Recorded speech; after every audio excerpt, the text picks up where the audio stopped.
ಶಾರದಕ್ಕವ್ರೆ ಸೆಂಟ್ರಿಗೆ ಬನ್ನಿ.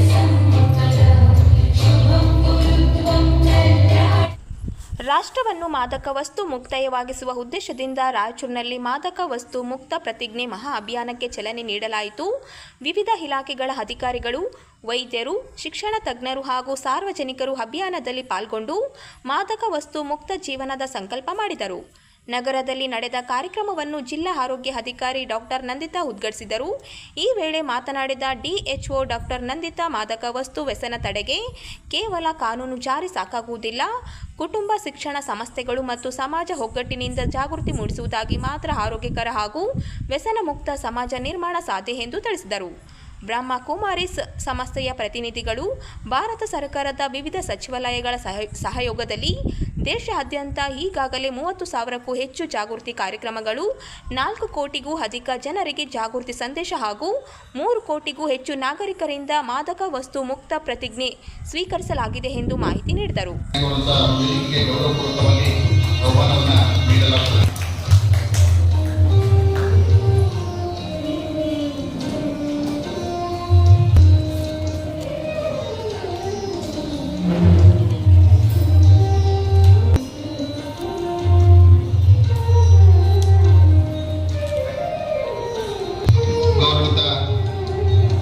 ಕರೆಪಣ್ಣನವರು ಸಹ ವೇದಿಕೆ ಮೇಲೆ ನಿಕಟಪೂರ್ವ ತುಂಬಾ ಧನ್ಯವಾದಗಳನ್ನು ಹೇಳ್ತಾ ಇದ್ದೇನೆ.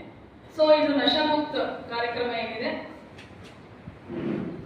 This is a very good platform. ಯಾಕೆಂದ್ರೆ ತುಂಬಾ ಜನ ಇಲ್ಲಿ ಬರ್ತಾರೆ, ಸೊ ಅವರಿಗೆ ಮೆಂಟಲಿ, ಫಿಸಿಕಲಿ ಒಂದು ಪೀಸ್ ಸಿಗುತ್ತೆ ಇಲ್ಲಿ ಬಂದ್ರೆ.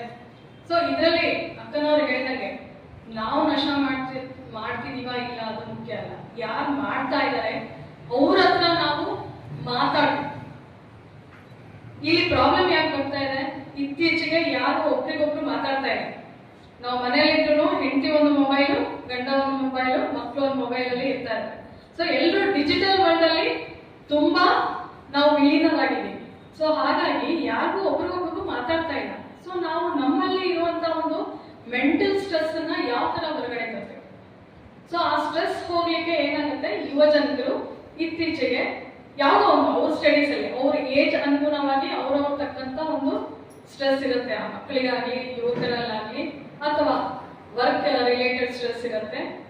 ಆಮೇಲೆ ಏಜ್ ಆದ್ಮೇಲೆ ಹೆಲ್ತ್ ರಿಲೇಟೆಡ್ ಸ್ಟ್ರೆಸ್ ಇರುತ್ತೆ. ಸೊ ಪ್ರತಿಯೊಬ್ಬರಿಗೂ ಅವರ ವಯಸ್ಸಿನ ಅನುಗುಣವಾಗಿ ಆ ಒಂದು ಟೈಮಲ್ಲಿ ಒಂದು ಸ್ಟ್ರೆಸ್ ಇರುತ್ತೆ. ಬಟ್ ಆ ಸ್ಟ್ರೆಸ್ ಹೋಗ್ಲಿಕ್ಕೆ ಯಾರಾದ್ರೂ ಒಬ್ರು ಮಾತಾಡ್ಬೇಕು. ಆ ಮಾತಾಡಿದ್ರೆ ಮಾತ್ರ ಆ ಸ್ಟ್ರೆಸ್ ಇಂದ ನಾವು ಹೊರಗಡೆ ಬರ್ಲಿಕ್ಕಾಗತ್ತೆ.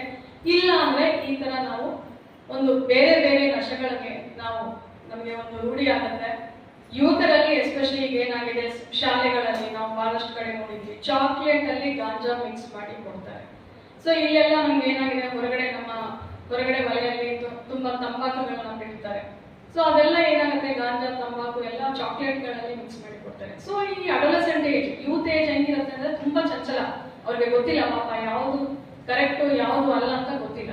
ಸೊ ಇದಕ್ಕಾಗಿ ನಮ್ಮ ಒಂದು ಹೆಲ್ತ್ ಡಿಪಾರ್ಟ್ಮೆಂಟ್ ಇಂದ ಕಿಶೋರಿ ಕೇಂದ್ರಗಳು ಅಂತ ನಾವು ಸ್ಥಾಪಿಸಿದ್ವಿ ಈಗಾಗಲೇ. ದೇವದುರ್ಗ ತಾಲೂಕದಲ್ಲಿ 4, ಸಿರ್ವಾರಲ್ಲಿ 1, ರಾಯಚೂರು ಇದೇ ರಂಗಮಂದಿರ ಹತ್ರ ಇರುವಂತ ಗವರ್ಮೆಂಟ್ ಗರ್ಲ್ಸ್ ಕಾಲೇಜ್ ಅಲ್ಲಿ 1. ಸೊ ಕಿಶೋರಿ ಕೇಂದ್ರ ಅನ್ನೋದು it is a hub for adolescent care. ಇದರಲ್ಲಿ ನಾವು ಅಡೋಲೆಸೆಂಟ್ ಹುಡುಗಿಯರು ಅಂದ್ರೆ 11ರಿಂದ 19 ವಯಸ್ಸಿನ ಹುಡುಗಿಯರು, ಸೊ ಅದಲ್ಲದೆ ಹುಡುಗರುಗಳು ಇಬ್ಬರಿಗೂ ನಾವು we will reach out to their problem. So ಹೋಗಿ ಹೇಳಿ, ನಡೆ ನಿಮ್ಮ ಮಕ್ಕಳಿಗೆ ಮಾಡ್ತಿದ್ದಾರೆ, ನಾನು ಇಂಥ ಜಾಗದಲ್ಲಿ ಕಂಡಿದ್ದೀನಿ, ಅದನ್ನ ಬಿಡಿಸಿ. ಅವ್ರ ಮಕ್ಕಳು ಹಾಳಾಗ್ತಾರೆ, ನಮಗೇನಾಗ್ಬೇಕು ಅಲ್ಲ, ಅವರಿಗೆ ಮನೆ ಮಕ್ಕಳು, ನಮಗೆ ದೇಶದ ಪ್ರಜೆ. ದೇಶವನ್ನ ಉಳಿಸ್ಬೇಕಾದ್ರೆ ಪ್ರತಿಯೊಬ್ಬ ನಾಗರಿಕರು ದೇಶದ ಸಿಪಾಯಿ ಆದಾಗ ಮಾತ್ರ ಸಾಧ್ಯ. ನಶೆ ಎನ್ನುವುದು ಬರೀ ವ್ಯಕ್ತಿಯನ್ನ ಹಾಳು ಮಾಡ್ತದೆ ಅಂತ ಅನ್ಕೊಳ್ಬೇಡಿ, ಇಡೀ ಕುಟುಂಬ ಬಡತನಕ್ಕೆ ಹೋಗ್ತದೆ. ನಶೆ ಎನ್ನುವುದು ಇಡೀ ರಾಷ್ಟ್ರವನ್ನ ಹಾಳು ಮಾಡ್ತದೆ. ಸಮಾಜದಲ್ಲಿ ಅದೊಂದು ಬಹಳ ಅನಿಷ್ಟ ಪಿಡುಗು ಆಗಿ ಕಾಡ್ತದೆ. ಅದು ಬರೀ ಒಂದು ನಶೆ ಎನ್ನುವುದು ಒಂದು ಬರೀ ಚಟ ಅಲ್ಲ, ಅದು ಒಂದು ರೋಗ. ಮನುಷ್ಯನನ್ನ ಒಳಗಿಂದ ಹೊರಗಡೆ ಬಹಳಷ್ಟು ಅವನನ್ನ ವೀಕ್ ಮಾಡಬೇಕು, ಅವನನ್ನು ಅಶಕ್ತಗೊಳಿಸ್ತದೆ. ಹಾಗಾಗಿ ಅಶಕ್ತ ಮನುಷ್ಯ ಸಶಕ್ತ ಕಾರ್ಯ ಮಾಡ್ಲಿಕ್ಕಾಗಲ್ಲ. ನಮ್ಮ ಭಾರತವನ್ನ, ನಾಳೆಯ ನಮ್ಮ ಭಾರತವನ್ನ ಚೆನ್ನಾಗಿ ಮಾಡ್ಬೇಕಂದ್ರೆ ಇಂದು ನಾವು ಪರಿಶ್ರಮಿಸಲೇಬೇಕು.